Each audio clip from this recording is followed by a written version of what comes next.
Un importante sector entre los periodistas y ciertos analistas del Medio Oriente suelen procesar el conflicto entre israelíes y palestinos bajo un prisma problemático e inexacto. Según ellos, se trata de un conflicto provocado por la conquista israelí de territorios palestinos en la Guerra de los 6 Días de 1967. ¿Por qué lo hacen? ¿Por qué se equivocan? Una de las razones más importantes es que han sido entrenados para explicar conflictos desde una perspectiva materialista. Para ellos, las guerras son siempre por agua, petróleo, tierras o por influencias imperiales. Los palestinos explotan perfectamente dicha matriz materialista y les ofrecen una explicación acorde. El conflicto palestino-israelí es por ocupación, dicen. Otros, los más extremistas, han adoptado como suyo uno de los dogmas de la cleptohistoria palestina. Ellos dicen: en la tierra de Palestina vivía un pueblo milenario, trabajador y pacífico, los palestinos, que fue conquistado y desplazado por seres extraños, llegados desde Europa, los sionistas, personajes que tomaron posesión a la fuerza de una tierra que no les pertenecía, o como mucho, un territorio que habían abandonado y olvidado. Esta falacia histórica se acopla con la de los defensores de otro dogma perverso. Israel es un invento del imperialismo en el Medio Oriente. Los amantes de la cleptohistoria palestina creen que el Estado de Israel es ilegítimo y por lo tanto el proceso de paz debería concluir en un tipo de solución en donde el pueblo judío expíe dichos pecados originales. Si el Estado de Israel es producto del colonialismo imperialista, la solución es la descolonización. Si el pueblo judío no posee derecho alguno sobre la tierra de Israel, ya que el patriarca Abraham, el rey David, Salomón, Jesús o los miembros del Sanedrín eran todos palestinos, entonces deben abandonar la tierra que no les pertenece. No nos centremos en los radicales. Hablemos de aquellos que confunden la naturaleza del conflicto, pero que no rechazan la existencia del Estado de Israel.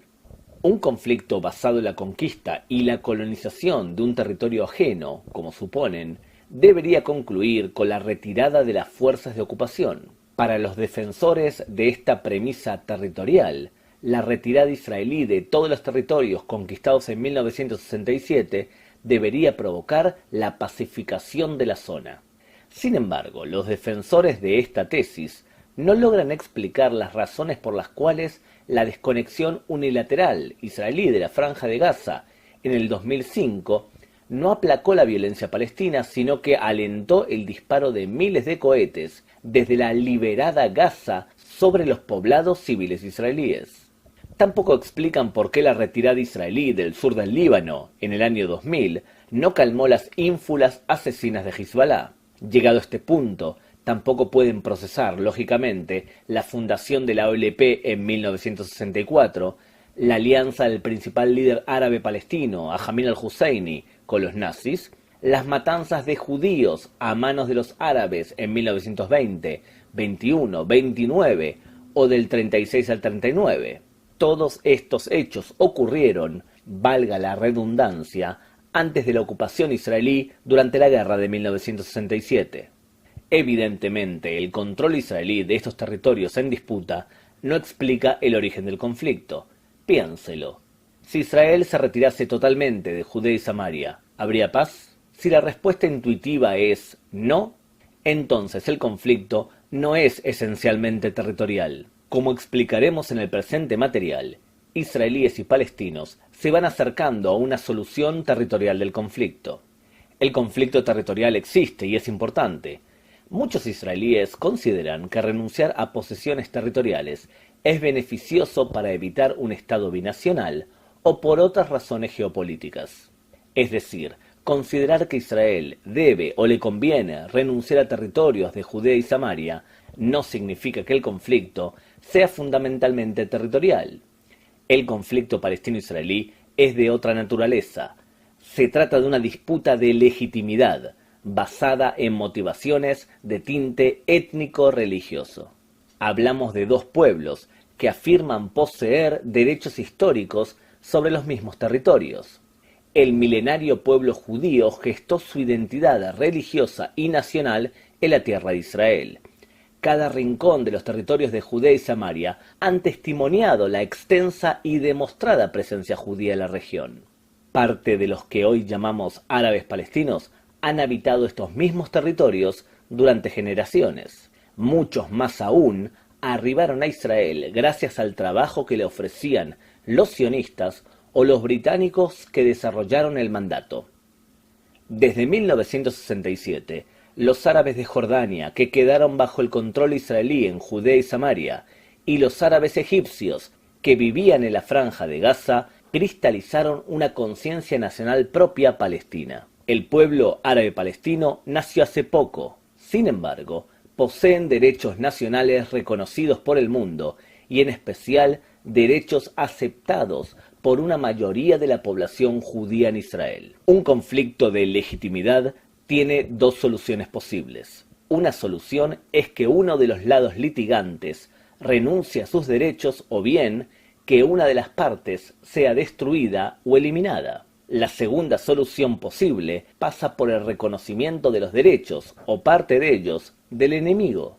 Es decir, si los palestinos reconociesen que los judíos poseen un derecho legítimo y los judíos hiciesen lo mismo con las exigencias palestinas, entonces podrían llegar ambos a un entendimiento basado en un acordado renunciamiento. Al comprender el palestino-israelí como lo que es, un conflicto de legitimidad, los sucesos históricos comienzan a acomodarse mágicamente. El paso lógico siguiente sería analizar si actualmente existe un reconocimiento mutuo. En la Universidad de Bar-Ilan, en el 2009, el primer ministro israelí Benjamin Netanyahu declaró que aceptaba y adoptaba la creación de un Estado palestino o una solución basada en la premisa de dos estados para dos pueblos.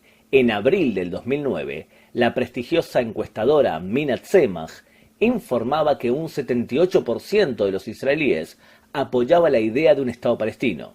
El 45% de los israelíes dijo que la solución de dos estados era esencial y deseable. Otros la aceptaban como una realidad, mientras que el 21% la calificaba de inaceptable. La mayoría del pueblo de Israel reconoce los derechos nacionales de un pueblo relativamente nuevo, los palestinos. Los israelíes se han movido entre un no reconocimiento de la existencia de un pueblo al actual reconocimiento del derecho palestino a un Estado propio. Para la mayoría de los israelíes, el conflicto debería solucionarse a través de renunciamientos territoriales. Para el radicalismo islámico, tan popular entre los palestinos, los judíos no son un pueblo, sino que son una religión que encima es falsa y errada. El Estado de Israel ocupa propiedad santa del Islam, o Waqf al-Islam, y se ubica en la Tierra Santa del Islam, o Dar el-Islam, una región que es propiedad absoluta y única del Islam. Desde la década de los 80, los argumentos y la retórica palestina, especialmente cuando la hacen en árabe, es esencialmente religiosa musulmana. Lamentablemente, el rechazo a reconocer a Israel como cuna nacional del pueblo judío demuestra las verdaderas motivaciones de la continuación del conflicto.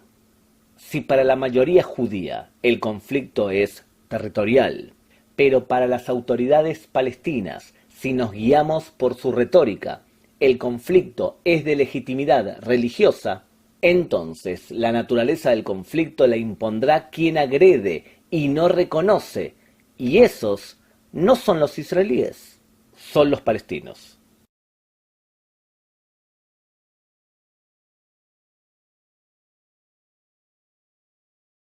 El 5 de junio de 1967, a las 7:45 de la mañana, comenzó el contraataque del ejército israelí. Tras una serie de provocaciones y acciones bélicas por parte del gobierno egipcio de Gamal Abdel Nasser y sus aliados de Siria y Jordania, el gobierno israelí, liderado por Levi Eshkol, ordenó el despliegue del ejército hebreo. En menos de 6 días, el Tzahal venció a 3 ejércitos enemigos.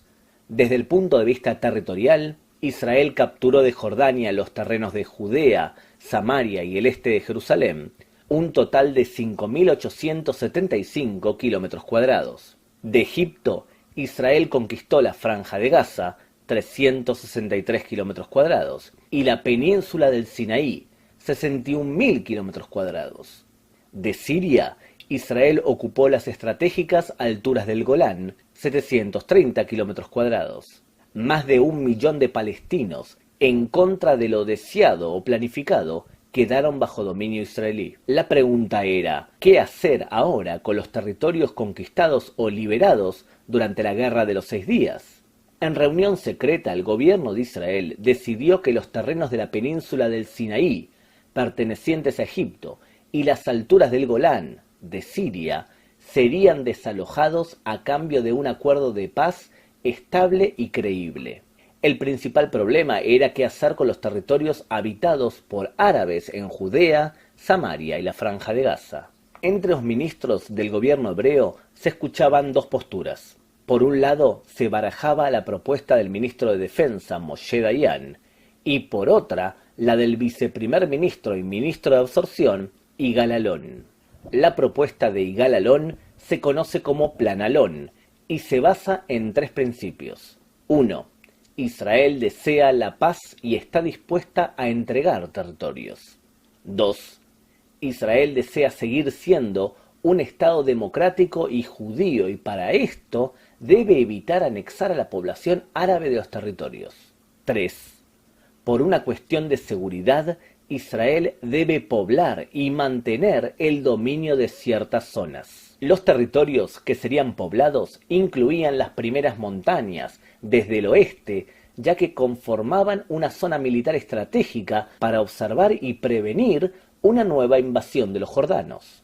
Sumado a esto, Israel iba a poblar la franja que costeaba el Mar Muerto para así impedir el paso de armas desde Jordania. Todo el resto del terreno, según el Plan Allon, sería devuelto a Jordania. Por último, la Cisjordania árabe-palestina se uniría con un corredor en Jericó a Jordania y a la Franja de Gaza por una ruta protegida. Yigal Allon no detalló un mapa claro sobre su programa, rehusándose a aceptar el publicado en 1976 por el diario Foreign Affairs. El Plan Allon era un plan concreto para alcanzar un acuerdo total con los jordanos. Frente a esta propuesta, Moshe Dayan consideraba que resultaba imposible arribar a un pacto general con los árabes, por lo que solamente se podía aspirar a acordar acuerdos intermedios para así, al cabo de un tiempo, arribar a un pacto total, por pasos. Dayan afirmaba que los palestinos debían continuar viviendo normalmente sin provocarles. Él promovió que los palestinos visitasen y comercializasen con Jordania a través de 2 puentes ubicados al límite del Jordán. Yigal Allon pensaba que a falta de paz no había lugar para pactos intermedios. Moshe Dayan pensaba que a falta de una paz real solamente había lugar para pactos intermedios. Este patrón de conducta se repite en el Israel moderno. Existen políticos que consideran que se puede arribar a un pacto final y total con los palestinos, como Yigal Allon o como propuso el premier Ehud Barak en el 2000, mientras que otros creen que no están dadas las condiciones y que solamente se puede lograr acuerdos intermedios. De un modo u otro, se trataba simplemente de una discusión académica, ya que del lado árabe nadie estaba dispuesto a entablar un diálogo de paz con Israel. En agosto de 1967, los países árabes se reunieron en Jartum, en Sudán, para declarar las 3 no de Jartum. No habrá paz con Israel, no reconoceremos a Israel, no negociaremos con Israel. Ante una situación en la cual el Estado de Israel no tenía un socio para negociar, se decidió simplemente no decidir. Tras la guerra de 1967, Israel terminó implementando parte del Plan Allon y parte del plan de Moshe Dayan. En el frente interno, la población israelí se enamoró de los territorios de Cisjordania, o Judea y Samaria y Gaza. Rubros enteros, como el de la construcción, pasaron a depender de la mano de obra árabe-palestina. En Israel comenzó a forjarse cierto consenso sobre la necesidad de mantener control sobre parte o sobre todos los territorios de Judea, Samaria y Gaza. En el seno de ciertos partidos políticos surgió una generación de líderes que defendían el derecho judío sobre todos estos terrenos, ya que estos formaban parte del mandato británico o bien porque estas zonas pertenecían históricamente al pueblo judío. En este sentido, el mapa político israelí se inclinó claramente hacia la derecha. En el campo internacional, la ONU elaboró un proyecto de paz para el Medio Oriente, la resolución del Consejo de Seguridad número 242. La resolución 242 se basa en las siguientes premisas. 1. Retroceso de las fuerzas israelíes de terrenos conquistados durante la Guerra de los 6 días. 2. Finalización de las contiendas militares, respetando el derecho de todos los países de la zona a vivir en paz en su integridad territorial. 3. Solución al problema de los refugiados palestinos en el marco de un acuerdo de paz. La ONU se comprometía a enviar a un mediador para facilitar que los lados llegasen a un acuerdo de paz según las bases de la resolución 242. Israel veía negativamente el pedido de retroceder sin un acuerdo de paz y sin respetar las necesidades de la seguridad del Estado hebreo. Sin embargo, la declaración, en su versión inglesa, no afirmaba que se trataba de todos los territorios y daba lugar a un mantenimiento del control israelí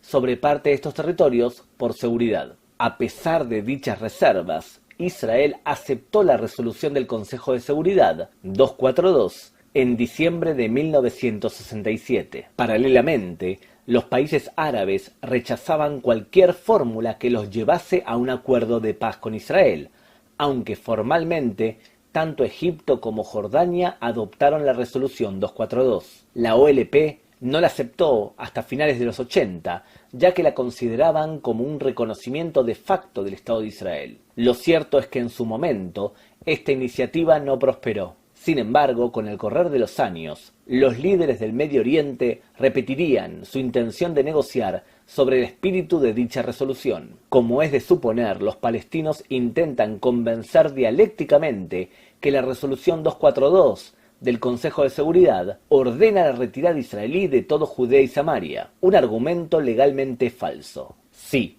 los israelíes se enamoraron de los territorios en donde habían forjado su identidad nacional. Mientras lo hacían, constataban que los árabes aprobaban las 3 no de Jartum y además observaban que no existía una clara identidad nacional particular de los árabes que habían quedado bajo su dominio.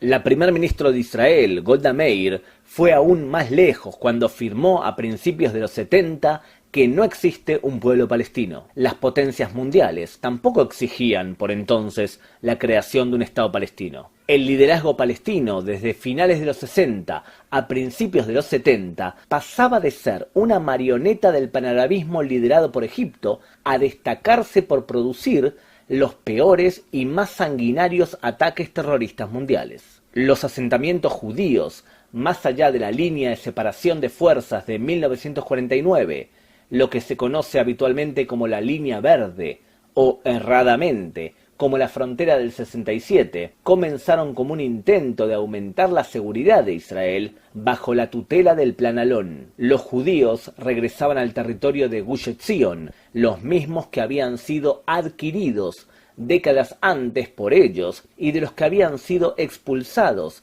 tras ser masacrados por los jordanos en la guerra de 1948. Bajo el Plan Alon se desarrollaron los asentamientos en el Valle del Jordán y en Kiryat Arba, al lado de Hebrón, lo que comenzó con una serie de medidas para aumentar la seguridad de Israel. Los primeros asentamientos se fue desarrollando hacia un interés ideológico por recuperar la soberanía judía sobre terrenos en donde los judíos habían habitado durante siglos. Con el arribo del partido nacionalista Likud al poder, los asentamientos se multiplicaron.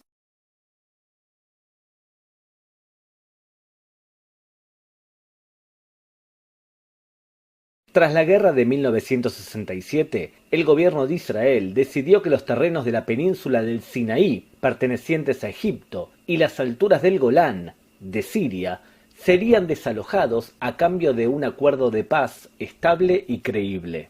Las alturas del Golán aún permanecen bajo control israelí y no parece a corto plazo que Israel encuentre del lado sirio un socio para firmar un acuerdo de paz. En el frente egipcio, la situación se desarrolló de forma diferente. Gracias a la mediación del ministro de Relaciones Exteriores de los Estados Unidos, William Rogers, se instauró un cese de fuego entre Israel y Egipto el 7 de agosto de 1970. Este se mantuvo durante poco tiempo, ya que el ejército egipcio instaló nuevos misiles soviéticos tierra-aire contra aviones ubicados en el canal de Suez, violando el status quo militar. Una vez culminada la Guerra de los 6 días, los generales israelíes creían que se trataría de la última guerra total entre israelíes y árabes. Para los oficiales de Tzal resultaba irracional que los países árabes volviesen a optar por la opción militar, ya que la superioridad israelí era terminante.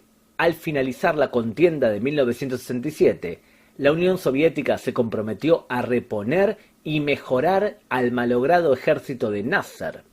La Unión Soviética entregó a Egipto 120 aviones MiG-21, mientras que 200 pilotos y 15.000 soldados soviéticos accionaban parte del material bélico en suelo egipcio. Nasser falleció de un ataque al corazón en 1970. Su sucesor como presidente de Egipto, Anwar el-Sadat, era visto como un líder momentáneo, carente de carisma y apoyo entre los mandos del ejército. Sin embargo, Sadat logró estabilizar su gobierno. Por un lado, eliminó a los extremistas de su gobierno para que no lo condujesen a acciones militares irresponsables contra Israel. Por otro, decidió salir a una nueva guerra en el momento oportuno. Sadat veía cómo las negociaciones entre Egipto e Israel, según lo acordado en los principios del programa Rogers, no daban los frutos esperados. Las negociaciones estaban estancadas e Israel parecía asegurar el status quo para su propio beneficio. En el verano de 1971, Egipto firmó un acuerdo de amistad militar con la Unión Soviética. A la vez, y como lo dijimos, anuló el cese de fuego con Israel del programa Rogers, a pesar de prometerle a los Estados Unidos que no reanudaría las acciones militares en la zona del Canal de Suez. En julio de 1972, Anwar el-Sadat anunció dramáticamente que los especialistas soviéticos abandonarían su país. Se trataba de una maniobra para convencer a los israelíes que Egipto no pretendía iniciar una nueva guerra. Israel reforzó aún más su concepción. Egipto no atacaría sin contar con una importante superioridad militar y menos con el débil Sadat en el poder. En 1971, Sadat anunció que se vivirían sucesos decisivos y nada ocurrió. Durante 1972 se repitió el amague. En septiembre de 1973 hubo un combate aéreo entre Siria e Israel. En la batalla 13 aviones sirios fueron destruidos y un avión israelí fue derribado. Todo confirmaba que la superioridad israelí era terminante. Tras este enfrentamiento se produjo un reagrupamiento de las fuerzas árabes en el norte y en el sur. Israel entendió estos movimientos militares como una consecuencia directa de la batalla en Siria. Durante estos días, Siria y Egipto acordaron secretamente que saldrían a una guerra conjunta para destruir a Israel. El Día del Perdón Judío de 1973, Yom Kippur, el servicio de inteligencia israelí comenzó a recibir detalles sobre una serie de ejercicios militares poco comunes del lado egipcio y sirio. Desde una fuente secreta egipcia llegó una información que confirmaba que, en las altas esferas políticas de su país, se había decidido comenzar una guerra. Además, se informaba que los especialistas soviéticos y sus familias habían sido evacuados del país. El ataque sorpresa egipcio comenzó a las 14 horas, en el día más sagrado del calendario judío, el Día del Perdón, cuando solo 600 soldados israelíes protegían las bases ubicadas a lo largo del canal en la línea Bar-Lev. En la guerra de Yom Kippur, los israelíes sufrieron 2.522 muertos, los sirios perdieron 3.500 soldados y los egipcios casi 15.000. Israel apresó 8.800 soldados, destruyendo 2.000 tanques y 450 aviones. Israel perdió 800 tanques y 15 aviones. Además, unos 400 soldados israelíes fueron apresados por los ejércitos enemigos. Desde el punto de vista militar, Israel logró una victoria. Desde el punto de vista político, el ataque sorpresa acusaba errores de concepción militar muy graves, reforzando la posición árabe a la hora de negociar. Ya no se trataba de los mismos egipcios que habían sido humillados en 1967. Ahora se trataba de un ejército que había dañado militar y moralmente a Israel. Cuando las potencias entendieron que las capitales árabes peligraban, exigieron el cese total de las hostilidades entre las partes. El Consejo de Seguridad de la ONU emitió la resolución 338 del 22 de octubre de 1973, que fue aceptada solo por Egipto. Israel pretendía aprovechar su recompuesta superioridad militar hasta el último momento. Pasados unos días, el Consejo de Seguridad adoptó la resolución 339 del 24 de octubre, que exigía el regreso de las fuerzas a los lugares ocupados antes del inicio de los combates. Esta resolución fue implementada en enero de 1974. La resolución 338, al igual que la 242, pasaron a formar parte del léxico cotidiano de las negociaciones entre árabes e israelíes. Tras la guerra, Estados Unidos decidió mediar entre Damasco, Jerusalén y El Cairo. Los Estados Unidos y Henry Kissinger estaban interesados en aumentar la influencia norteamericana en los países árabes de la zona, neutralizando el patronazgo de la Unión Soviética. Henry Kissinger logró convencer a las partes a firmar un acuerdo intermedio que iba a ser la base para un acuerdo de paz total entre Egipto e Israel. Según el acuerdo intermedio, firmado en agosto de 1975, Israel retrocedería hasta la mitad del Sinai por la zona del paso de Mitla. En esta zona se levantarían dos bases de información formalmente norteamericanas, pero que de hecho serían una base de información israelí en la zona egipcia y una egipcia en la parte israelí del Sinai. Los pozos petrolíferos en el Sinai pasarían a manos egipcias bajo vigilancia de las fuerzas de la ONU. Egipto se comprometía a no utilizar la fuerza para solucionar el conflicto árabe-israelí, a pesar de negarse a declarar un estado de no beligerancia que la comprometería jurídicamente. En 1977 asumió el cargo de primer ministro israelí Menachem Begin, del nacionalista Likud, que conformó el 18º gobierno del país. Menachem Begin declaraba estar dispuesto a renunciamientos territoriales en el Sinai y en el Golán. Proponía una autonomía civil para los palestinos de Judea, Samaria y la Franja de Gaza, pero rechazando la posibilidad de traspasar la soberanía a un ente extranjero. El 16 de septiembre de 1977 se reunieron secretamente el ministro de Relaciones Exteriores de Israel, Moshe Dayan, y el vicepresidente egipcio Dr. Hassan Tohami. En dicha reunión, Dayan dijo que Israel renunciaría al Sinai a cambio que Egipto normalizase sus relaciones con el Estado judío en el marco de un acuerdo de paz bilateral. En el Egipto de 1977, el presidente Sadat había llegado a la conclusión que la posición de Egipto se había reforzado tras la guerra de Yom Kippur. Los acuerdos intermedios firmados en 1975 ya no satisfacían las necesidades egipcias. El dominio israelí sobre el Sinai seguía perjudicando la entrada de divisas por la explotación del petróleo y había reducido la afluencia de turistas por la situación bélica. La continua crisis económica se veía acompañada por un crecimiento poblacional egipcio extraordinario. Egipto deseaba recibir el apoyo de Estados Unidos, rompiendo con el patronazgo ruso. Siendo así, el presidente Sadat decidió que había llegado el momento de firmar la paz con Israel, pero para esto resultaba necesario romper con las trabas psicológicas que bloqueaban un posible acercamiento. El 9 de noviembre de 1977, Sadat dio un discurso en la Asamblea Popular Egipcia en el cual anunciaba que estaba dispuesto a ir hasta el fin del mundo para evitar una guerra. Obviando lo escrito en el discurso impreso, agregó que estaba dispuesto a viajar a Israel para alcanzar la paz. En esta sesión se encontraba presente Yasser Arafat, líder de la OLP, por lo que los comentaristas políticos creyeron, equivocadamente, que el jefe del Fatah había dado su apoyo a dicha iniciativa de Sadat. Menachem Begin se tomó muy en serio el discurso de Sadat, invitándole a visitar Israel. El 19 de noviembre de 1977 llegó a Israel el presidente Sadat. Begin devolvió el cumplido en diciembre.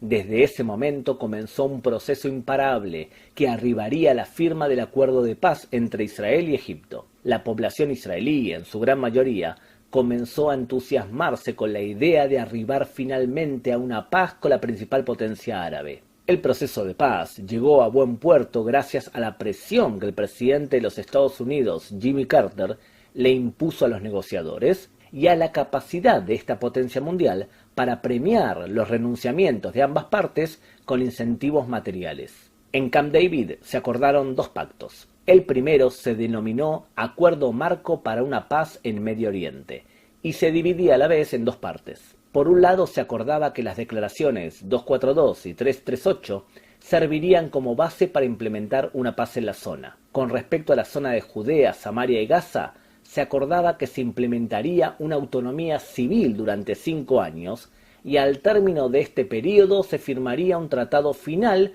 con las autoridades palestinas legítimas y no terroristas de la zona. En el tercer año se elegirían dichas autoridades. Este formato de 3 años para comenzar a negociar el estatus permanente, que se implementaría a los 5 años, se volvió a repetir en el Acuerdo de Oslo de 1993. La segunda parte del Acuerdo Marco detallaba la relación particular y regional entre Israel, Egipto y el resto del mundo árabe. Se acordaba realizar un proceso de normalización que sería acompañado por una posterior firma de tratados de paz con los demás países de la zona. El segundo acuerdo logrado en Camp David se centraba particularmente en las relaciones bilaterales entre Israel y Egipto. Según lo establecido, Israel desalojaría el Sinai hasta la frontera internacional de 1906, mientras que Egipto reconocería el Estado hebreo, estableciéndose intercambios diplomáticos, económicos y turísticos. Egipto no quiso recibir de regreso la Franja de Gaza. Egipto además aseguraría el libre paso de barcos israelíes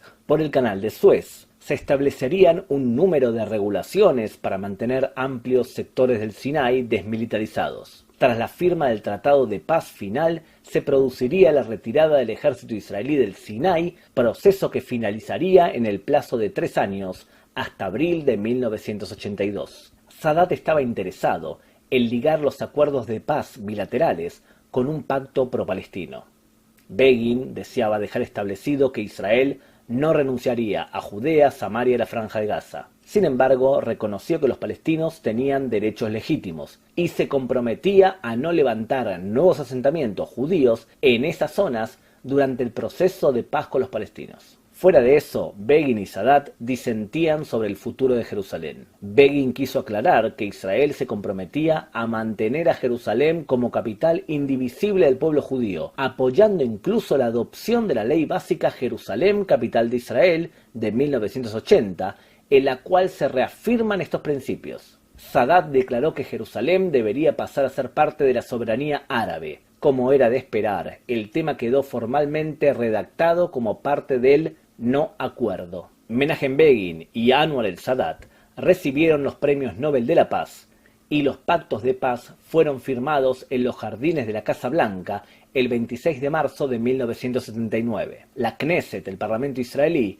aprobó el acuerdo de paz con Egipto por una mayoría de 95 votos a favor, 18 en contra y 2 abstenciones. Los acuerdos de paz aislaron a Egipto, por unos años, del resto del mundo árabe. La OLP rechazó los acuerdos de Camp David, y en especial los acuerdos que se referían al programa de autonomía para los palestinos. El líder de la OLP, Yasser Arafat, dijo: «Que firmen lo que les plazca, la falsa paz no durará». Begin estaba convencido que Egipto mantendría una posición pacífica, al menos durante los 3 años que duraría la retirada israelí del Sinai. Con respecto a la ejecución de la autonomía palestina, se hacía cada vez más evidente que a Begin le resultaba imposible impulsar una anexión de facto de Judea, Samaria y Franja de Gaza, y a la vez impulsar su programa de autonomía en momentos en que los palestinos seguían declarando que su portavoz era la terrorista OLP. El 6 de octubre de 1981, fue asesinado el presidente de Egipto, Anwar Sadat, a manos de los islamistas de su país. Su sucesor, Hosni Mubarak, anunció que su gobierno continuaría respetando los acuerdos firmados por Sadat. Pasarían muchos años hasta que Israel logró llegar a un acuerdo de paz con otro país árabe. En 1994, tras la firma del acuerdo de Oslo entre Israel y los palestinos, el rey de Jordania, Hussein, se sintió suficientemente fuerte como para arriesgarse a firmar un pacto de paz separado con Israel. Israel y Jordania vivían una paz de facto tras la Guerra de los 6 días. Los encuentros entre el rey Hussein de Jordania y las autoridades gubernamentales de Israel, aunque secretos, eran casi públicos y cotidianos. Los cambios producidos en el Medio Oriente tras la Guerra del Golfo y el inicio de las negociaciones con los palestinos en Oslo impulsaron a las autoridades jordanas a iniciar negociaciones públicas para la firma de un tratado formal de paz con Israel. El 25 de julio de 1994 se reunieron en Washington el premier israelí Yitzhak Rabin y el rey Hussein de Jordania para establecer el fin del estado de guerra entre ambos países. Pasados unos días, la televisión israelí transmitía las imágenes del rey Hussein sobrevolando Israel con su avión mientras dialogaba por teléfono con Rabin. El 26 de octubre de 1994 se firmaba en el paso fronterizo de la Arabá el segundo acuerdo de paz entre Israel y un país árabe, bajo los auspicios del presidente de los Estados Unidos, Bill Clinton. En este emotivo acto se acordó que la frontera del río Jordán, exceptuando el tramo dentro de Judea y Samaria, se mantendría como límite entre los países con algunos cambios mínimos. Terrenos agrícolas israelíes que deberían quedar bajo soberanía jordana fueron intercambiados por otros terrenos compensando las diferencias. En las zonas de Naharaim y en los campos del Moshav Tzofer, Israel alquilaría las tierras durante 25 años. Estados Unidos se comprometía a anular las deudas que Jordania había contraído. Israel y Jordania acordaron la división de las aguas del río Jordán y el establecimiento de las relaciones diplomáticas y turísticas entre los países. Sumado a esto, Israel concedía la administración de los lugares santos musulmanes en Jerusalén a Jordania, despertando la dura crítica de Yasser Arafat, quien también aspiraba a controlarlos. La firma del pacto de paz con Jordania motivó una impresionante ola de israelíes ansiosos por visitar al país vecino. Un total de 106 diputados de la Knesset votaron a favor del acuerdo de paz con Jordania. 3 votaron en contra, 6 se abstuvieron y otros 6 faltaron a la histórica sesión del 26 de octubre de 1994. En el 2016, y en el marco de los duros enfrentamientos entre chiitas y sunitas en el Medio Oriente, el Estado de Israel se ha acercado a los países sunitas menos radicales. De esta forma se vive una alianza estratégica entre Israel, Egipto, Jordania y Arabia Saudita. Con la realeza saudita, Israel no ha firmado un acuerdo de paz formal, aunque se vive una paz de facto. Sin las amenazas inmediatas de Egipto, Jordania y Arabia Saudita, el conflicto en Medio Oriente se ha reducido considerablemente.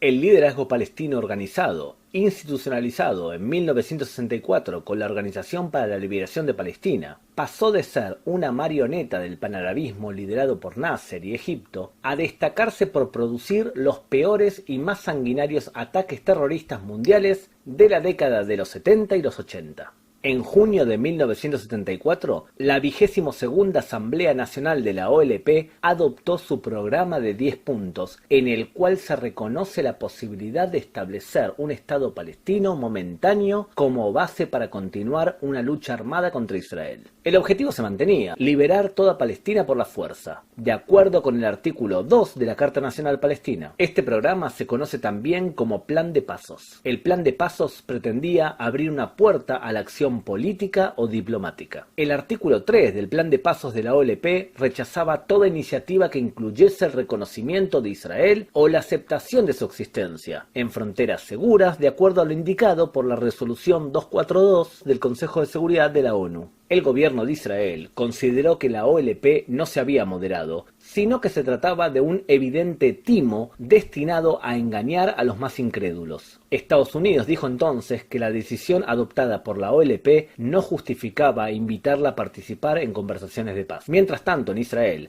los ministros Aaron Yariv y Víctor Shem Tov presentaron los llamados principios Shem Tov Yariv, por los cuales Israel se mostraba dispuesta a negociar con todo grupo palestino que reconociese a Israel y que abandonase el uso de la fuerza. El gobierno de Israel no adoptó oficialmente estos principios, a pesar que las negociaciones futuras con los palestinos estarían basadas en estos mismos puntos. En 1988, el Maraj, hoy Partido Laborista, adopta la fórmula como parte oficial de su plataforma política. En el año 1975 vivían 2.500 judíos en los territorios de Judea, Samaria y la Franja de Gaza. En el año 1985 se habían asentado 60.000 israelíes en unos 100 asentamientos. El dominio israelí convivía con el cambio generacional que se producía en el pueblo palestino. Los hijos de los conquistados, aquellos que no habían conocido el dominio jordano, comenzaban a pedir independencia. Si en 1980 se habían registrado entre 400 y 500 manifestaciones violentas, en 1985 ya se habían registrado más de 4.000 enfrentamientos. El 9 de diciembre de 1987 comenzó la Intifada, o en castellano, el despertar. La gota de escape que encendió las manifestaciones palestinas masivas fue un accidente de autos en el cual murieron 4 refugiados palestinos del campamento de Jebalia en la Franja de Gaza. A las pocas horas comenzó a circular el rumor que estos palestinos habían sido asesinados adrede. Una multitud de niños y jóvenes salieron a las calles para arrojar piedras contra los soldados israelíes. El gobierno, tanto del primer ministro Yitzhak Shamir como su ministro de Defensa Yitzhak Rabin, culparon a la OLP de provocar estos hechos, a pesar que esta organización, que estaba exiliada en Túnez, también fue sorprendida por este despertar. Los medios de comunicación internacionales mostraban a jóvenes palestinos lanzando piedras frente a soldados israelíes fuertemente pertrechados. Se trataba de una situación nueva para el soldado de Tzal. La intifada se fue apagando a lo largo de los 2 años siguientes. Durante este despertar se conformó oficialmente el movimiento terrorista islámico Hamas, una alternativa religiosa a la dirigencia exiliada de la OLP. La intifada concientizó a la sociedad israelí sobre los costos morales y tangibles del dominio israelí sobre el pueblo palestino. En agosto de 1990, el presidente de Irak, Saddam Hussein, conquistó Kuwait, iniciando un serio conflicto en la región. Se conformó una coalición contra Irak, liderada por los Estados Unidos, y que contaba con el apoyo de Arabia Saudita, Egipto, Siria, Líbano e indirectamente Irán. Para romper esta coalición, Saddam Hussein condicionó su salida de Kuwait a la retirada de Israel de Judea, Samaria y Franja de Gaza. Irak amenazaba con atacar a Israel con misiles químicos para demostrarle al mundo que su guerra era una batalla a favor de la liberación de sus hermanos palestinos. Yasser Arafat y la OLP apoyaron abiertamente al dictador de Bagdad. Esta situación enfrentaría a Arafat con Arabia Saudita, principal donante de las acciones proselitistas que la OLP realizaba en los territorios en disputa. Yasser Arafat volvía a cometer un suicidio político apoyando a Irak cuando este país arrojaba misiles también contra Arabia Saudita, que era quien le financiaba. En Israel, el gobierno de Shamir decidió mantenerse neutral. Los Estados Unidos presionaban a Israel para mantenerla fuera de la guerra. Durante la Guerra del Golfo cayeron en Israel 39 misiles Scad que provocaron daños materiales por valor de varios millones de dólares. Saddam Hussein no cargó estos misiles con cabezas químicas, situación que hubiese provocado la entrada segura de Israel en la guerra. Desde el punto de vista humano, un ciudadano israelí murió y otras 3 personas fallecieron de ataques al corazón. Los palestinos subían a los techos de sus casas para festejar y loar a Saddam Hussein, viendo pasar los misiles que se dirigían hacia las ciudades centrales de Israel. En septiembre del 2001, los mismos palestinos festejarían y repartirían dulces pocos minutos después del ataque de Al-Qaeda a las Torres Gemelas. Al culminar la Guerra del Golfo, con el relativo éxito de los aliados, se había conformado una coalición de facto que situaba en un mismo bloque a Israel, el Líbano, Siria y Jordania. Siendo así, Estados Unidos presionó a las partes para iniciar un proceso de paz que solucionase los problemas en la zona. La Conferencia de Paz de Madrid se reunió el 30 de octubre de 1991. La reunión en Madrid no concluyó en acuerdos concretos, aunque fue el puntapié inicial para un proceso de paz en el Medio Oriente. En las elecciones israelíes de 1992 se impuso el Partido Laborista, liderado por Yitzhak Rabin. El cambio de rumbo que impondría Rabin en la política internacional israelí israelí se notó inmediatamente. En la primera reunión del gobierno del 19 de julio de 1992 se decidió congelar parcialmente la construcción de los asentamientos judíos en Judea, Samaria y Gaza. En reuniones secretas se producían transformaciones históricas. La dirigencia de la OLP había salido de la Guerra del Golfo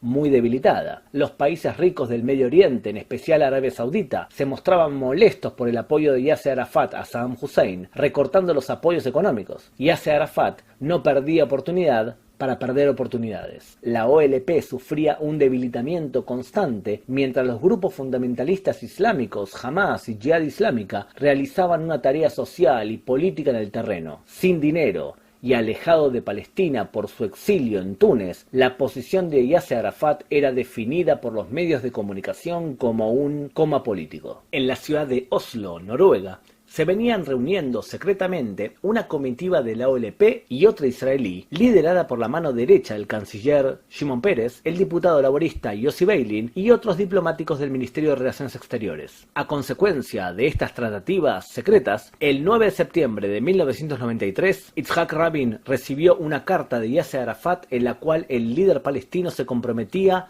a respetar los siguientes puntos. 1. La OLP reconocía el derecho a existir del Estado de Israel. 2. Aceptaba las resoluciones 242 y 338 de la ONU. 3. Se responsabilizaba a buscar una solución por medios pacíficos al conflicto árabe-israelí. 4. Abandonaba el uso de la fuerza y el terror. 5. Se responsabilizaba por las acciones de todos los grupos que integraban la OLP para así fomentar la colaboración. 6. Aseguraba que los artículos de la Carta Palestina que abogaban por la destrucción de Israel serían anulados formalmente en la Asamblea Nacional Palestina. Estas declaraciones respondían a los principios adoptados por el Partido Laborista en el marco de la fórmula Shem Tov Yariv. Según dicha fórmula, la OLP pasaba a ser considerada por el gobierno israelí como la única representante legítima del pueblo palestino. La derecha israelí argumentaba que Arafat seguía fomentando su plan de pasos para destruir a Israel tras la consecución de un Estado independiente por la vía diplomática. El gobierno entendía que sin Arafat la calle palestina sería dominada por el islamismo. Así, oficializó su acercamiento a la OLP, anulando la ley que prohibía los encuentros con la Organización para la Liberación de Palestina. El 13 de septiembre de 1993 se firmaron en los jardines de la Casa Blanca los principios de un acuerdo intermedio para un gobierno autónomo, o Acuerdo de Oslo. Según los acuerdos de Oslo, se establecería una autonomía en Gaza y en Jericó, y se traspasarían algunos poderes a las autoridades palestinas en Judea y Samaria. Se acordó también una fórmula para realizar elecciones tendientes a legitimar a una autoridad nacional palestina que negociaría los acuerdos finales con Israel. Una parte importante de lo pactado en Oslo estaba ligado a una colaboración económica entre israelíes y palestinos. Durante 5 años se establecería un periodo de transición y en el plazo de los 3 años comenzarían los diálogos para un acuerdo final que incluiría los temas más cardinales en disputa. Lo pactado comenzaría a regir tras 5 años, desde el comienzo de la autonomía en Gaza y Jericó. La autonomía en Gaza y Jericó se inició el 4 de mayo de 1994. Las negociaciones para un estatus final debieron comenzar en mayo de 1997 y los acuerdos finales debían regir desde mayo de 1999. Los acontecimientos venideros demostrarían que la dirigencia podía establecer plazos que no contaban con la aprobación de la opinión pública. El 5 de julio de 1994 llegó a la Franja de Gaza el presidente de la Autoridad Palestina y líder de la OLP, Yasser Arafat. Mientras tanto, fuera del marco de la ley y a veces con el consentimiento de Arafat, seguían funcionando los grupos que se oponían a los acuerdos de Oslo y que continuaban realizando acciones terroristas. Tras la firma del acuerdo en Washington, los acuerdos de Oslo fueron discutidos para su aprobación en la Knesset. En dichas votaciones, la coalición de gobierno sumó 61 votos frente a 50 que se oponían al pacto. En octubre de 1994, recibieron los premios Nobel de la Paz el premier Yitzhak Rabin, el ministro de Relaciones Exteriores de Israel, Shimon Peres, y el presidente de la Autonomía Nacional Palestina, Yasser Arafat. 2 días después de la firma de los acuerdos de Oslo, se reanudaron con mayor frecuencia los atentados terroristas de los grupos fundamentalistas que se oponían a los acuerdos. Desde octubre de 1993 hasta diciembre del 93 se sucedieron una serie de 10 atentados que costaron la vida de 14 israelíes. Desde abril de 1994 hasta enero de 1995,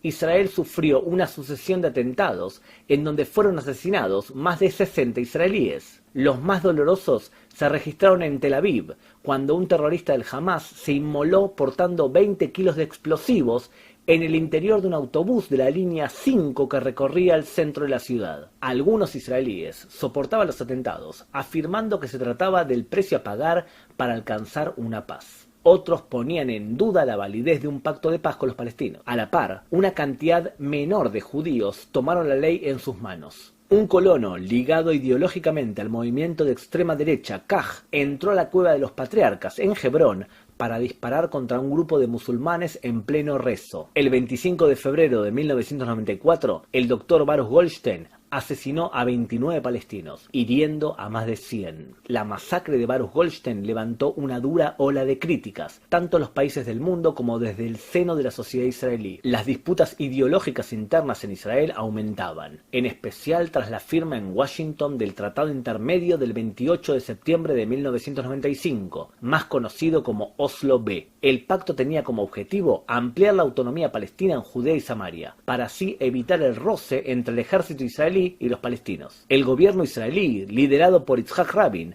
había decidido ungir y hasta revivir políticamente a Arafat como el único representante del pueblo palestino. Sin embargo, este debía competir con los grupos que se oponían al congelamiento del uso del terror y a los acuerdos de paz. Quizás Arafat no contase con la fuerza para eliminar al fundamentalismo palestino. Otros analistas opinan que siempre prefirió mantener viva la opción militar. Por sobre todo, Arafat no deseaba ser visto como un simple emisario o lacayo de Israel. Los acuerdos de Oslo B dividen a Judea y Samaria en tres zonas. La zona A, que incluía las 6 ciudades principales palestinas, y la ciudad de Hebrón, sin los barrios judíos y el asentamiento de Kiryat Arba. En esta zona los palestinos tendrían autonomía total en temas de seguridad, cultura y administración civil. El ejército israelí se retiraría para permitir la entrada de la policía palestina. La zona B enmarcaba los poblados más dispersos, pero que eran el 68% de la población palestina, de Judea y Samaria. Aquí, la autoridad palestina disfrutarían de una autonomía en temas culturales y administrativos, pero la seguridad externa quedaría en manos de Israel. La policía palestina ocuparía algunos edificios para cuidar el orden interno, pero el control sobre las actividades de los elementos terroristas quedaría en manos del ejército israelí. La zona C incluía la región no poblada por palestinos, es decir, los asentamientos israelíes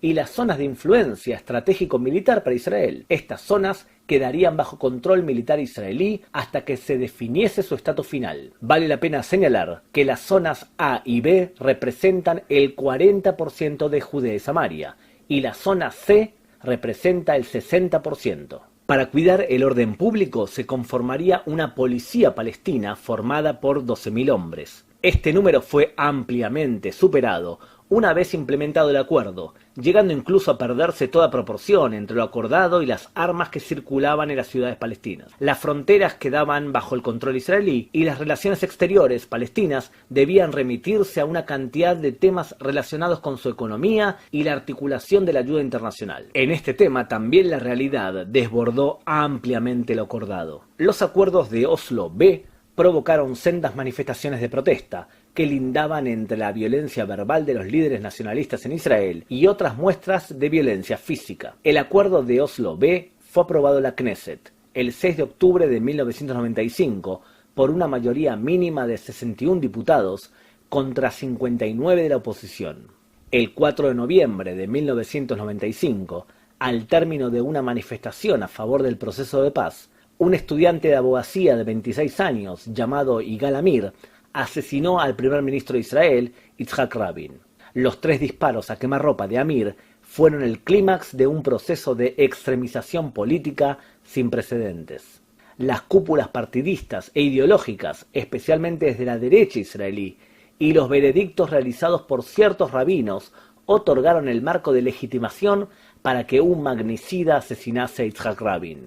Los atentados terroristas registrados en Israel durante los primeros meses de 1996 provocaron la victoria del líder del Likud, Benjamin Netanyahu, quien se impuso por una diferencia mínima de 28.000 votos aproximadamente a su rival laborista Shimon Peres. Los acuerdos de Oslo se habían basado en una premisa fundamental. Las partes reconocían que aún no había madurado el clima político para arribar a acuerdos en temas tan complicados como la naturaleza de un Estado palestino, límites, refugiados palestinos y Jerusalén. Siendo así, se aplicaba la fórmula de concretar pactos intermedios para aumentar la confianza entre las partes. Para muchos analistas políticos, el espíritu que guiaba las negociaciones entre la Israel de Rabin Pérez y los palestinos de Arafat dejaban entrever que tarde o temprano se arribaría a la consecución de un Estado palestino independiente. Al asumir Benjamin Netanyahu como primer ministro, declaró que no permitiría que Arafat continuase con su política de puerta giratoria, en donde los terroristas entraban a prisión para salir pasadas unas pocas horas. Netanyahu anunció que respetaría los acuerdos firmados por su predecesor. De hecho, firmó el Acuerdo de Hebrón del 17 de enero de 1997, en donde se establecía una zona conocida como H1, en donde regía la misma ley que en la zona A de Cisjordania, total autonomía civil y militar de la Autoridad Palestina, y una segunda zona, H2, en donde habitaban colonos judíos y que quedaría bajo la protección militar y legal de Israel. El Acuerdo de Hebrón fue aprobado en la Knesset por 87 contra 17 diputados. A diferencia del espíritu de aparente confianza que ambientaba las negociaciones entre la cúpula del Partido Laborista y Arafat, el gobierno de Netanyahu declaró una y otra vez que estaba en contra de la creación de un Estado palestino independiente. Además, y según palabras del propio primer ministro, las concesiones territoriales y políticas de Israel pasaban a estar supeditadas a las acciones de Arafat y no a sus declaraciones de buena voluntad. En otras palabras, itnu y ekablu. Lo itnu, lo yekablu. Nos darán, por ejemplo, seguridad, recibirán, no nos darán, no recibirán, afirmaba Netanyahu. En 1999 asumió el cargo de primer ministro Ehud Barak. Su gobierno se extendió por menos de 2 años. La intención del líder del Partido Laborista era lograr una paz definitiva con los palestinos y con su líder Yasser Arafat. Ehud Barak había prometido durante su campaña electoral que al finalizar su primer año en el poder retiraría a los soldados israelíes de la franja de seguridad del sur del Líbano. Barak consideraba que, de llegarse a un acuerdo con Siria, también se solucionaría el problema con el Líbano, ya que la influencia de Damasco en Beirut era determinante. Las negociaciones con Siria fracasaron. Sin embargo, Barak decidió apostar por una retirada unilateral del sur del Líbano, suponiendo que si Hezbollah atacaba a Israel, el atacado tendría legitimidad internacional para defenderse. Israel declaró que la retirada se realizaría el 6 de julio del 2000. El gobierno de Israel pasaba a desentenderse de los soldados del ejército del sur del Líbano, Tzadal, los aliados cristianos maronitas que habían combatido junto a Israel. Al final, la retirada se realizó de forma torpe y atolondrada el 24 de mayo, unos días antes de lo planificado. Hezbollah y el mundo árabe interpretaron la retirada israelí del sur del Líbano como una derrota y humillación del ejército hebreo. Si Hezbollah logró expulsar a Israel por la fuerza, pensaban los palestinos, también nosotros podríamos lograrlo. El efecto psicológico de la torpe retirada israelí del sur del Líbano explica en parte el comienzo de la intifada del Aqsa a los pocos meses. En el frente palestino, Ehud Barak impulsó una estrategia clara: arribar a un acuerdo final con los palestinos creando un Estado palestino, o exponer la cruel realidad de la postura de Yasser Arafat. Yasser Arafat debía decidir entre 2 opciones: ser el presidente de un Estado pobre, incapaz de poder seguir culpando de todos sus males al Estado hebreo, renunciando a la vez a lo que consideraba la Palestina histórica, es decir, Israel, o, como segunda opción, seguir siendo el Che Guevara árabe o el Sulimán palestino. Israelíes y palestinos se reunieron en Camp David en julio del 2000. Las negociaciones fracasaron. El presidente Bill Clinton y el príncipe saudita no dudaron en culpar a Arafat del fracaso. Tras la decepción de Camp David, Yasser Arafat comenzó la segunda intifada, retornando al terrorismo.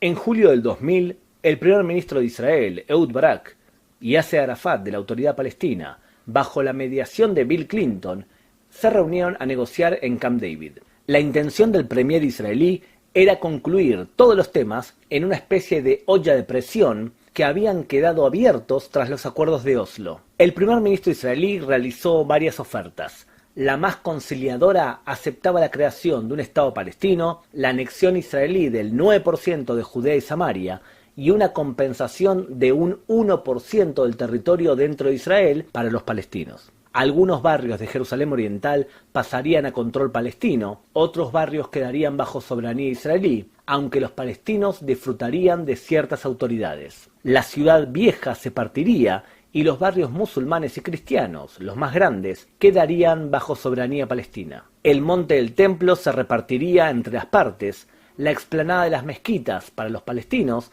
y el muro de los lamentos para los judíos. El tema de los refugiados quedaría para resolver en una segunda instancia. A cambio, Israel exigía un compromiso formal de fin del conflicto. Yasser Arafat no aceptó las propuestas de paz. Tampoco ofreció alternativas. Entre otras cosas, Arafat negó que hubiese existido un templo judío en la explanada en donde hoy se ubica la mezquita del Aqsa. No estaba dispuesto a dar por concluido el conflicto.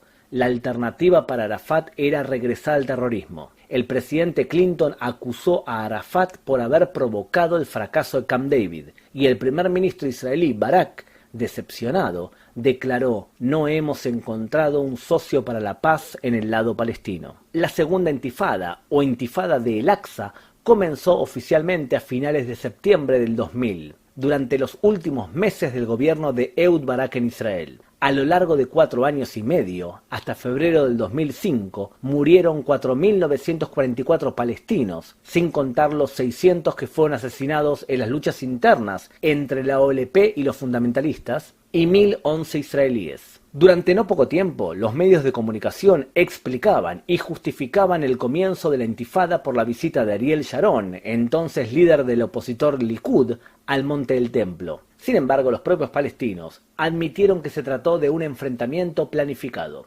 Imad Faluji, ministro de Comunicación de la Autoridad Palestina, declaró: muchos creen que la causa de la intifada fue la visita de Ariel Sharon a las mezquitas del Aqsa, pero es un error. Aunque la visita fue la gota que colmó el vaso del pueblo palestino, esta intifada fue planeada de antemano, desde el regreso del presidente Arafat en las negociaciones de Camp David, donde dio vuelta a la mesa ante el presidente Clinton.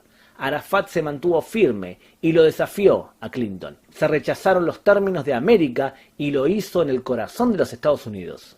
La segunda intifada puede explicarse por 2 razones fundamentales. 1. La decisión de Yasser Arafat de no aceptar las propuestas de Clinton y Barak para fundar un Estado palestino independiente que ponga fin totalmente a los reclamos palestinos. 2. La sensación entre los palestinos que el Hezbollah había derrotado al Tzal en el sur del Líbano y por lo tanto era posible vencer al ejército hebreo. La segunda intifada fracasó para los palestinos. El actual presidente de la Autoridad Palestina, Mahmoud Abbas, admitió esto en una entrevista para el diario jordano Al Raí en el año 2004. Ahora creo que la intifada en su totalidad fue un error y no debería haber continuado, y en particular lo que se llama la militarización de la intifada. Dañamos nuestras relaciones con los norteamericanos y con la opinión pública israelí.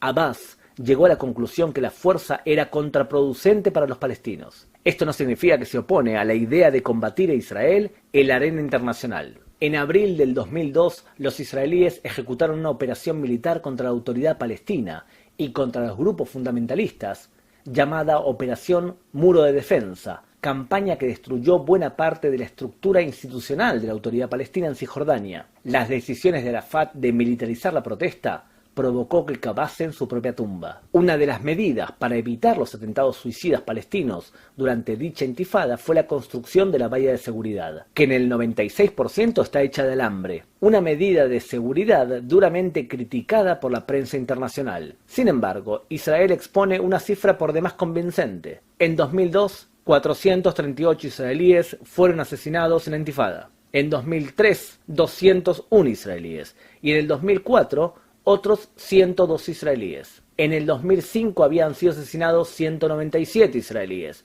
mientras que un año más tarde, 2006, fueron asesinados 29. En el 2007, la cifra se había reducido ya a 13 personas. Unas semanas antes de las elecciones nacionales del 2001, Ehud Barak intentó evitar su anunciada derrota electoral contra Ariel Sharon del Likud, renegociando con los palestinos. Una situación problemática, ya que los gobiernos de transición tienen prohibido, según la ley, decidir cuestiones cruciales para el futuro de Israel. Entre el 21 al 27 de enero del 2001 se llevaron a cabo las conversaciones en el balneario egipcio de Taba. Ehud Barak proponía una nueva serie de concesiones.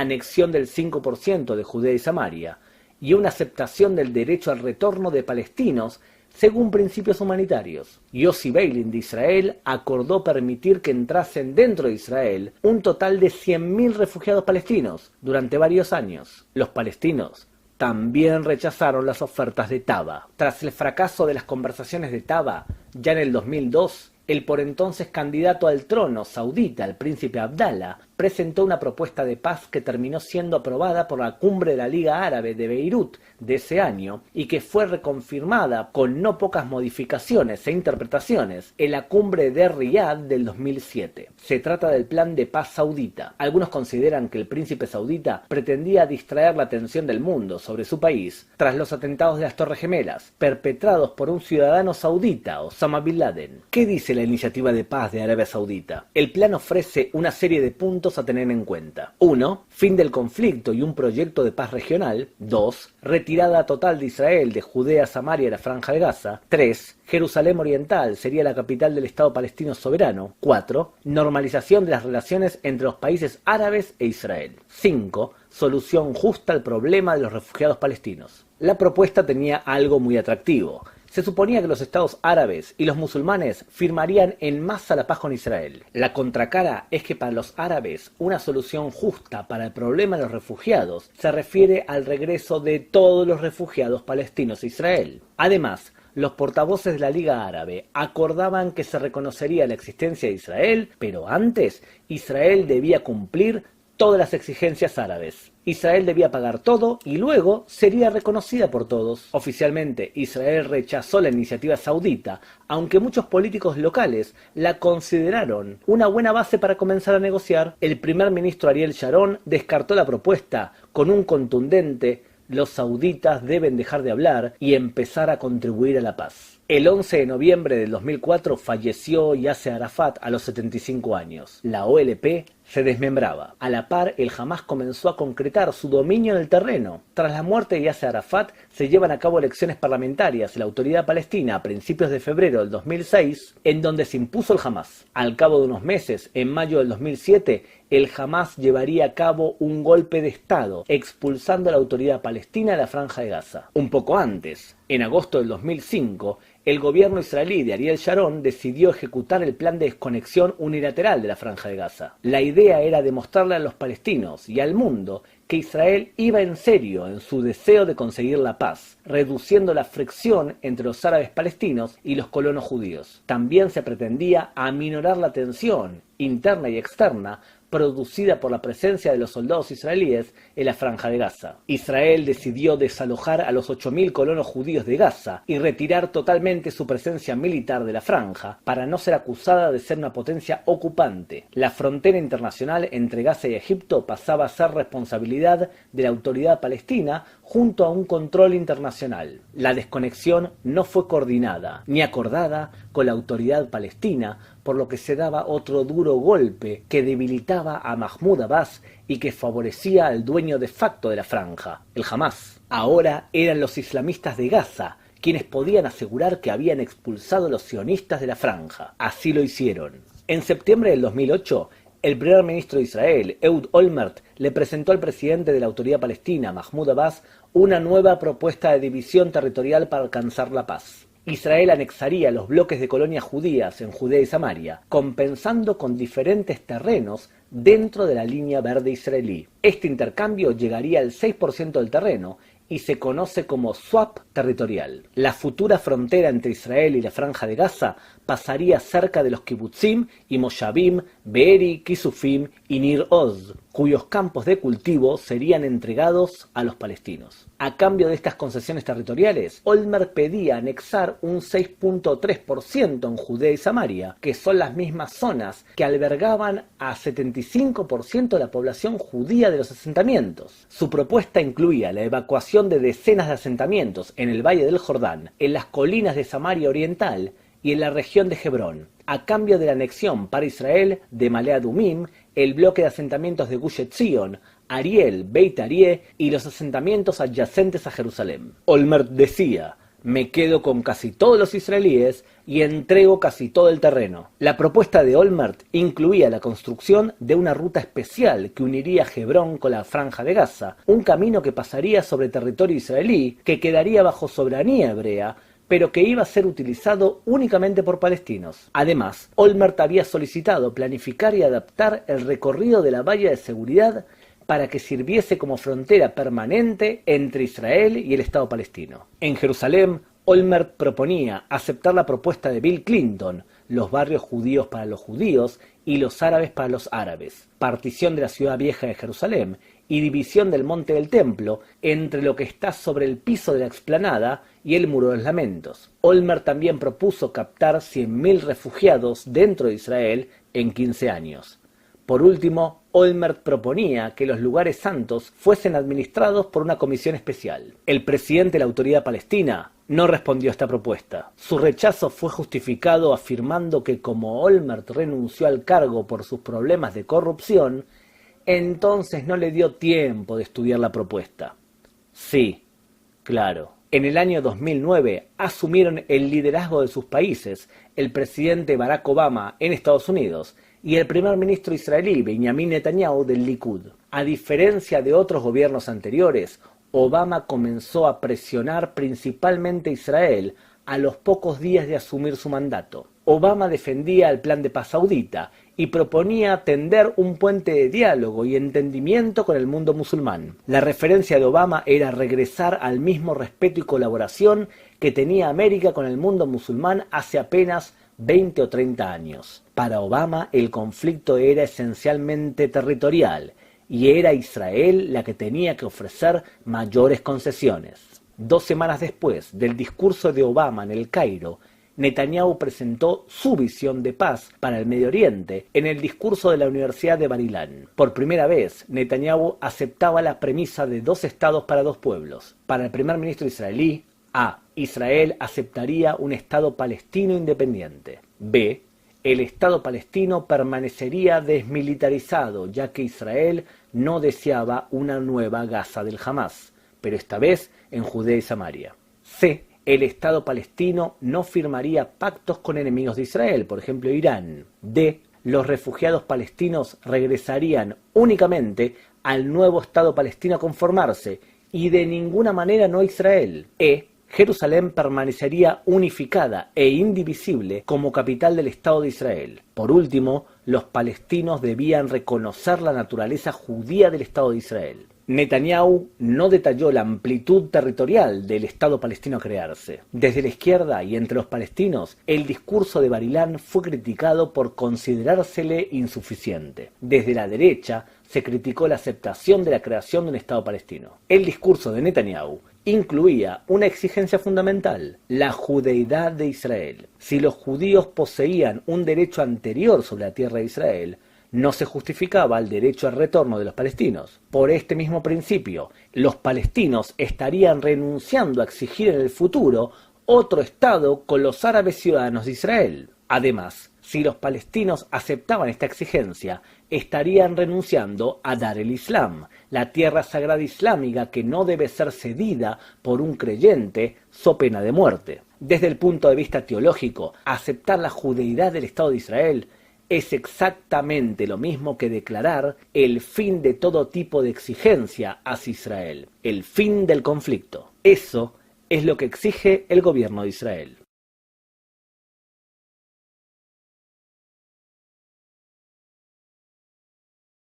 Primero, el problema de los límites. El futuro Estado palestino debería incluir a la Franja de Gaza. El problema es que en este territorio gobierna el Hamás, por lo que no se debe descartar la posibilidad de la creación de un Estado palestino momentáneo en Cisjordania, Judea y Samaria, que en un futuro incluya también a Gaza. Una segunda opción es que Cisjordania caiga en manos del Hamás. La tercera opción es que los 2 territorios se desarrollen de forma independiente y aislada. 2 estados palestinos. Segundo, la naturaleza militar del Estado palestino. Las propuestas de paz coinciden en que el Estado palestino acepte limitar sus fuerzas militares, o bien sea un Estado desmilitarizado en donde actúen fuerzas internacionales para asegurar las exigencias de Israel. Tercero, reconocimiento de la judeidad del Estado de Israel. Los palestinos y parte de la izquierda en Israel afirman que no son ellos los que deberían determinar la naturaleza del Estado de Israel. Cada Estado puede definirse como lo desee, aducen. Otros portavoces palestinos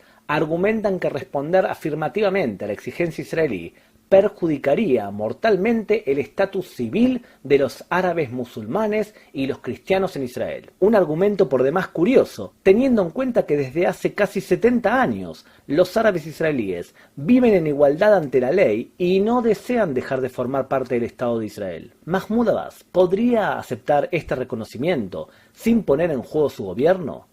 ¿Podría serlo quien lo reemplace en un futuro? Los palestinos pueden reconocer la judeidad de Israel y de este modo dar por concluido el conflicto y sus exigencias futuras. ¿Netanyahu o un futuro gobierno mantendrán esta exigencia en pie? Estas son algunas de las preguntas a tener en cuenta. Cuarto, los refugiados palestinos. Se calcula que el número total de palestinos en todo el mundo, de acuerdo al estatus no legalista de la UNRWA, es de 9.3 millones. De ellos, 1 millón reside dentro de Israel. Otros 3.6 millones en Gaza y Cisjordania. El resto se halla desperdigado por los países árabes. Podríamos resumir indicando varios escenarios posibles. A. Los refugiados palestinos no retornan a Israel y renuncian a hacerlo. B. Israel acepta únicamente un número simbólico, basándose en premisas humanitarias, tras la renuncia al derecho al retorno o sin esta condición. C. Los refugiados palestinos y sus descendencias regresan masivamente al Estado de Israel, por lo que Israel renuncia a su condición de cuna nacional del pueblo judío, o bien renuncia a ser una democracia con mayoría judía. D. Los refugiados que deseen regresar lo harán únicamente al nuevo Estado palestino y serán compensados o no por Israel o la comunidad internacional. Y en los países del Medio Oriente, en donde habitan actualmente, los palestinos recibirán por fin ciudadanía como parte de un acuerdo de paz regional. Por el momento, las autoridades palestinas argumentan que cada refugiado debe decidir individualmente si renuncia a tal derecho. Una traba muy importante para alcanzar un acuerdo. Quinto, el futuro de Jerusalén. En general, puede decirse que existen dos posturas sobre la división de los barrios que están ubicados fuera de la ciudad vieja de Jerusalén. Una de las posturas entiende que todos los barrios que están en manos de los judíos en la actualidad, en donde hay una mayoría judía absoluta, quedarán en manos de la Jerusalén judía, incluso si estos están ubicados en terrenos que eran jordanos antes de la Guerra de los 6 días. La misma postura considera que los barrios árabes permanecerán bajo dominio palestino como Al-Quds. Bajo este prisma, los barrios de Pisgat Ze'ev, Giló o Har Jomá, levantados tras la guerra de 1967, pasarían a formar parte de Israel. En otras palabras, lo que es judío para los judíos y lo árabe para los árabes palestinos. Otra postura considera que se debe dividir la ciudad de acuerdo al límite establecido hasta la guerra de 1967. Esta postura no acepta en absoluto la ampliación de la Jerusalén judía tras la citada batalla. Es posible suponer que una propuesta de paz realista se acercaría más a la primera tesis que a esta última, principalmente porque los barrios en disputa habitan más de 200.000 judíos. Sobre la ciudad vieja de Jerusalén y el monte del templo, una de las opciones que se considera es que la totalidad de los barrios de la ciudad vieja y los lugares santos, o uno u otro, queden bajo un estatus especial en donde la soberanía no queda en manos ni de los palestinos ni de los israelíes. La propuesta de Bill Clinton sugiere dividir los barrios judíos y armenios, que quedarían bajo control civil de los israelíes, mientras que los barrios cristianos y musulmanes quedarían bajo control civil palestino. Con respecto a los lugares santos, los judíos tendrían soberanía sobre el Muro de los Lamentos, mientras que los musulmanes dominarían los monumentos sobre la explanada del Monte del Templo, la mezquita de Al-Aqsa y el Domo de la Roca. Cuando hablamos del estatus final para los lugares santos, nos topamos con un problema crucial. ¿Qué estatus tendrán los lugares santos cristianos? Por ejemplo, el Santo Sepulcro, ubicado en el barrio cristiano, ¿podría quedar en manos de los musulmanes? Lamentablemente, en muchos países en donde los cristianos viven bajo el dominio islámico, su situación es a veces insostenible. Sexto, el dominio sobre el Valle del Jordán y la frontera con Jordania. Israel exige mantener un dominio total para evitar el paso de armas hacia el interior de Palestina. Los palestinos argumentaron en el pasado que estarían dispuestos máximo a permitir patrullajes norteamericanos con algún tipo de presencia de Israel. El control de los pasos fronterizos, la seguridad interna, la utilización del espacio aéreo, la distribución del agua, el cuidado del medio ambiente, etc., son otros de los temas que deberían resolverse, lógicamente. Estos están supeditados a un acuerdo en los principales temas en disputa. ¿Qué podemos aprender de las negociaciones entre Israel y los palestinos? Que en las negociaciones de Camp David del 2000, Israel ofreció un Estado palestino en el 91% del territorio, que a los pocos meses subió la oferta a un 95%, y que el primer ministro Olmert accedió a un 100% del territorio para el Estado palestino con un intercambio del 6%. Mientras esto sucedía, el socio para la paz, los palestinos, se mantenían en sus posturas o aumentaban sus exigencias. ¿Es posible entonces afirmar que el conflicto con los palestinos es por tierras? ¿Es honesto argumentar que es justamente Israel la que no quiere la paz? Los hechos hablan por sí solos, a menos que el narrativista esté convencido que Israel es la culpable y no se deje convencer por los hechos.